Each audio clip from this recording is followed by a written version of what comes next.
Thank you and welcome, Mr. Pickard, Mr. Black. The reason you're both here and the reason your testimony carries special weight with us is that both of you are career professionals that and both of you are seen as role models in your particular professional field. And your prepared statements reflect that.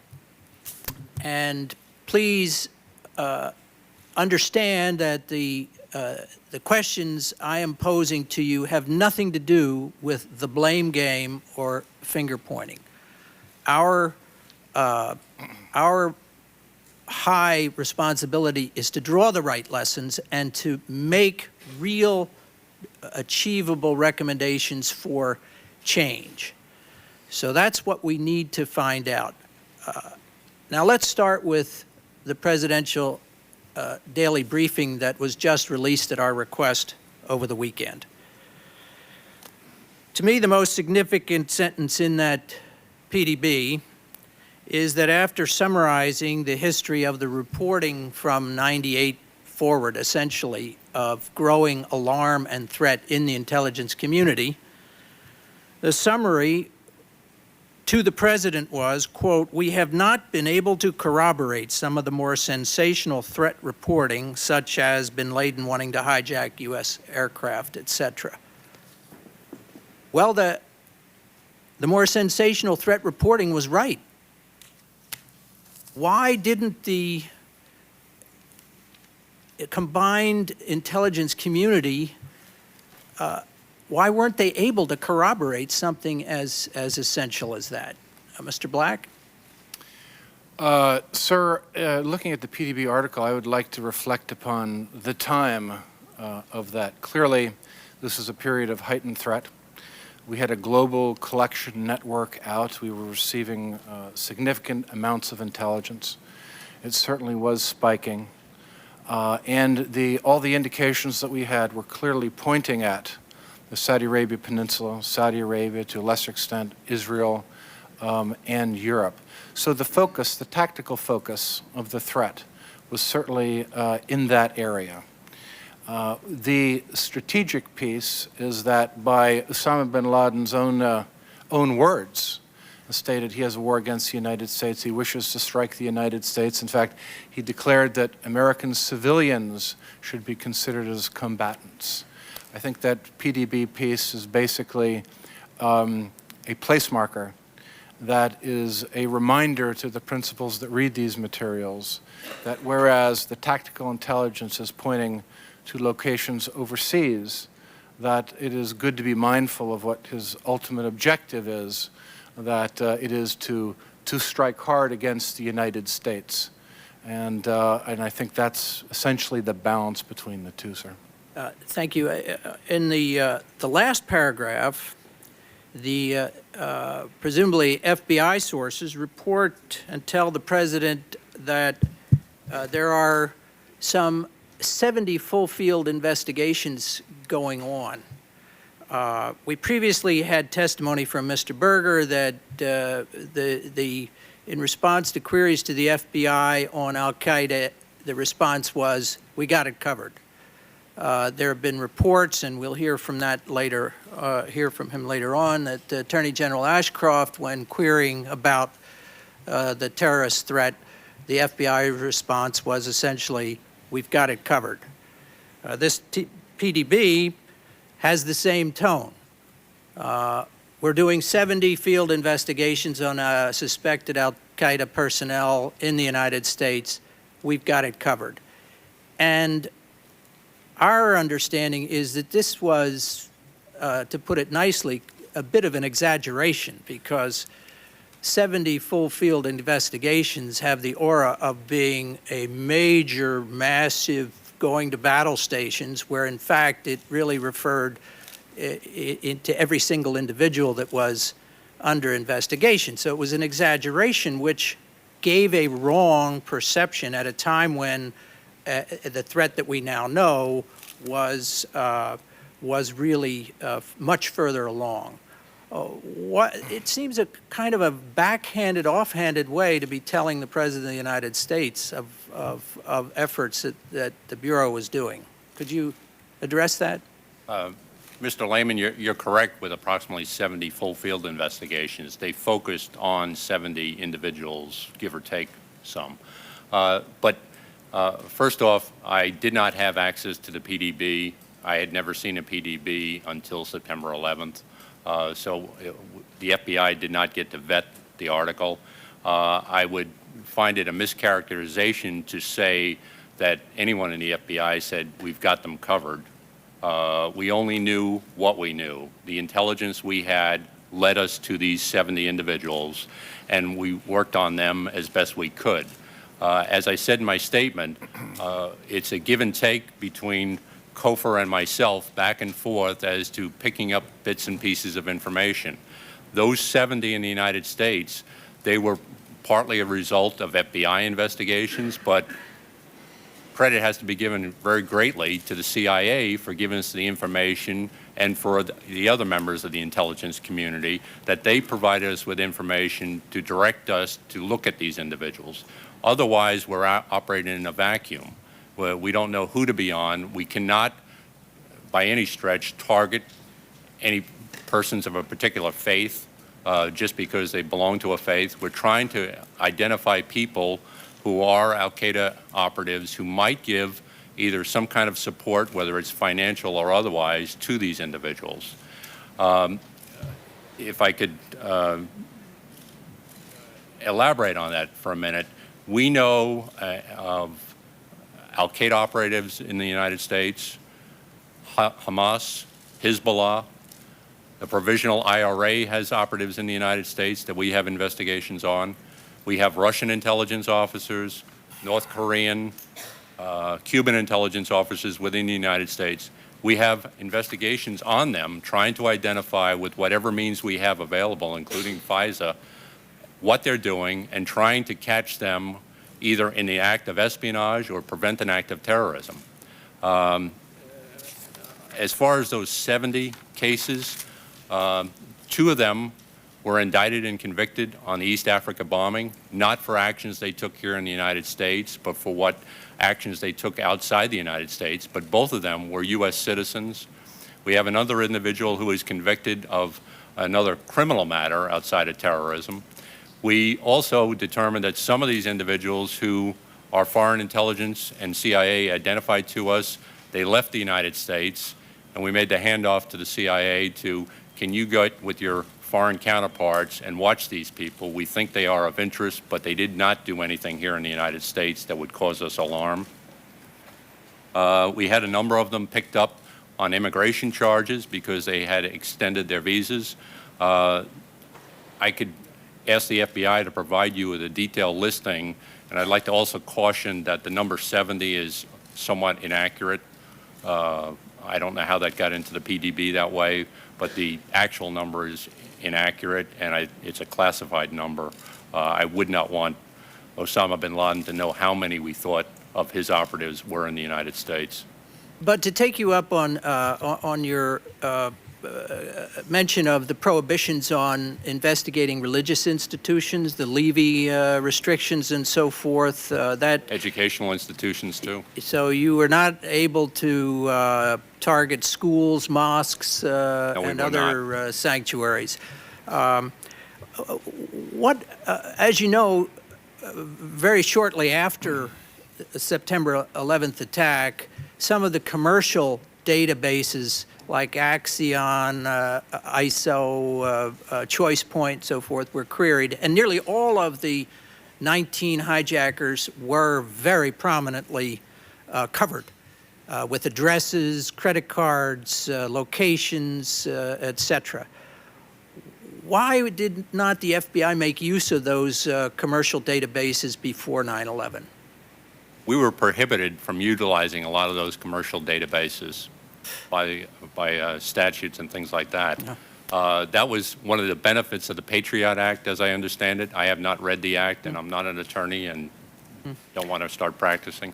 Mr. Black, Mr. Clark prominently and other, in fact, numerous other witnesses have alluded to the fact that in their belief, the Directorate of Operations in CIA, going back to the traumas of the post-Watergate era, had a deeply entrenched culture opposed to covert operations and certainly opposed to targeting individuals like Osama bin Laden for killing, to the point where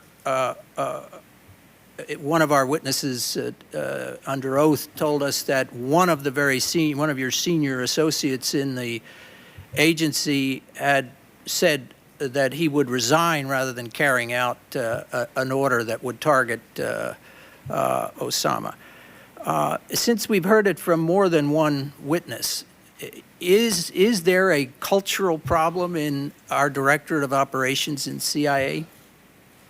I have no cultural problem whatsoever. Our mission is to engage with the close and engage with the enemy to produce intelligence. If you're talking about authorities, covert action authorities, I really do not want to go into that here. I'd be happy to do it in closed session. Let me just underscore one point. We operate under the law. The covert action authorities are communicated in a thing called a memorandum of notification. You have lawyers, the National Security Council, you have lawyers in the Central Intelligence Agency. They have groups called lawyers groups. May I never be in such a group. And they hash over words. Words mean something in this country, and words are formed into orders for action, and the Central Intelligence Agency conducts itself according to those orders under the law. And if you want to know what we are to do, you have the appropriate clearances. You can access and take a look at it. That's how we follow our instructions. What is written down in these memorandums of notification are our orders to engage the target, and that's what we do, sir. Did you, without going into any classified information, did you believe that you had the authority to go after Osama personally as opposed to in a capture operation? You know, again, I will try and meet your needs in this, but I would really prefer to do much of this in a closed session. The constant theme from the first of these MONs in this series through were very explicit, and that the objective, which was agreed to, everyone in the Central Intelligence Agency and all of our lawyers are unanimous, as reflected by the statements of the Director of Central Intelligence and the Deputy Director of Operations. It was capture was the objective. Thank you. That's a good answer. It leads to another question, which is the division of responsibilities for covert action between the Defense Department and the CIA, the Title 10, Title 50 distinctions. From all of the testimony we've gathered and the evidence, this clearly was a point of disagreement and dysfunction, with fingers being pointed on each side at the other for not doing what they should be doing or not having the capabilities that they should have. There have been proposals that are very active today that really recommended CIA not be in these operations, these paramilitary operations, that instead the Title 50 kinds of operations be given to the Special Operations Command with CIA participation, but that there be a unified command that is tasked with that kind of responsibility. What do you think of that? I'm all, as an American, I'm all for what works. I think the record of the Central Intelligence Agency responding after 9/11, having the plan surging into Afghanistan, setting it up for the warriors to win that battle with low loss of life in a way that I think was highly efficient, as stated by the President of the United States, I think is an example of where the two can work together effectively. I personally believe they can work together far more effectively. Anything that you can do to cement this relationship so it's even closer particularly with the U.S. Army Special Forces and the Central Intelligence Agency. I personally believe that's our future.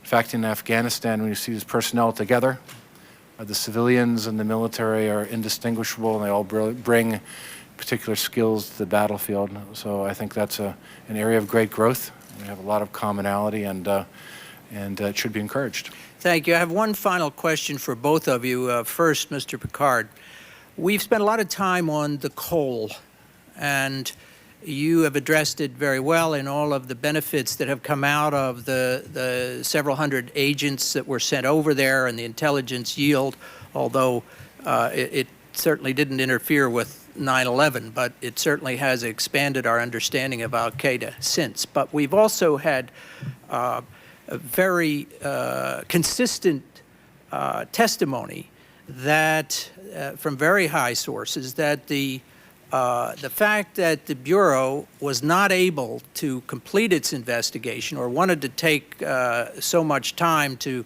meet all their evidentiary requirements, that a final finding in which they were prepared to stand behind, that al-Qaeda did it, came so late that it was well past the Clinton administration and well into the Bush administration, by which time some people thought it was too stale to react, and we're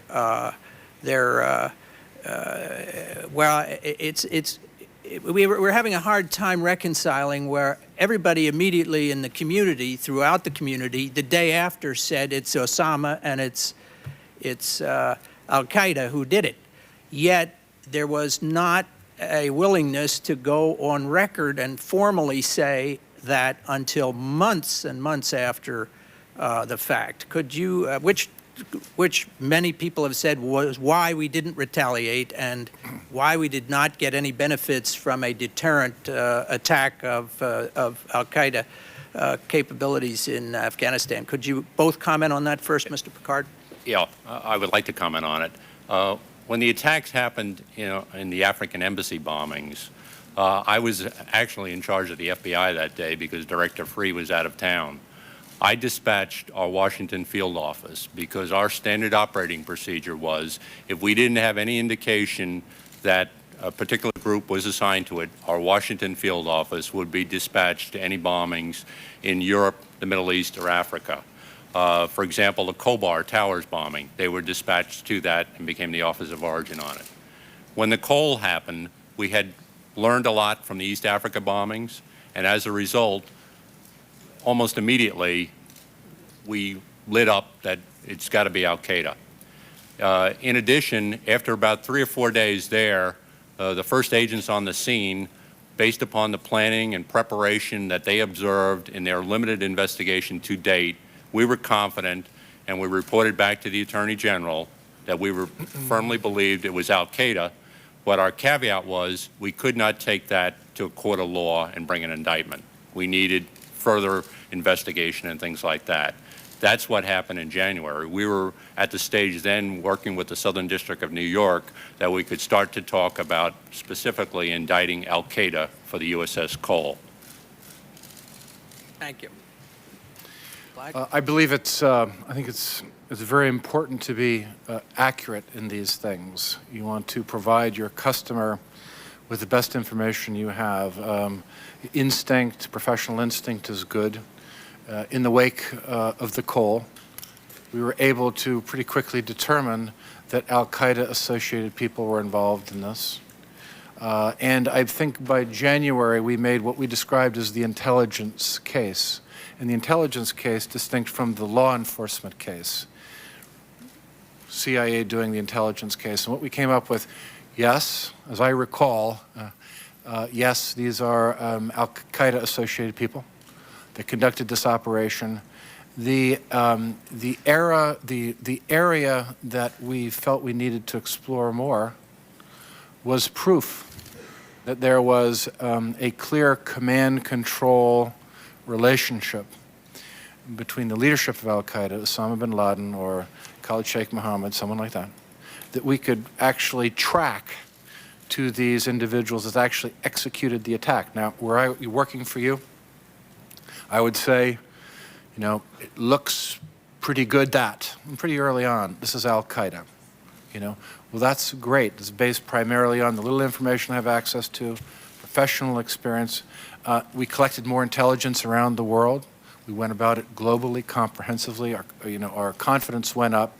But by January, the intelligence case was pretty positive, but we're still looking for that positive link to Osama bin Laden command control. We actually did get that, I might point out, but that was something like a year and a half later. So we could say to you, absolutely, this is proof positive of the intelligence case. Indications early on, yes, but separate and distinct from the law enforcement case, which would be of such a quality that you could take into a U.S. court of law.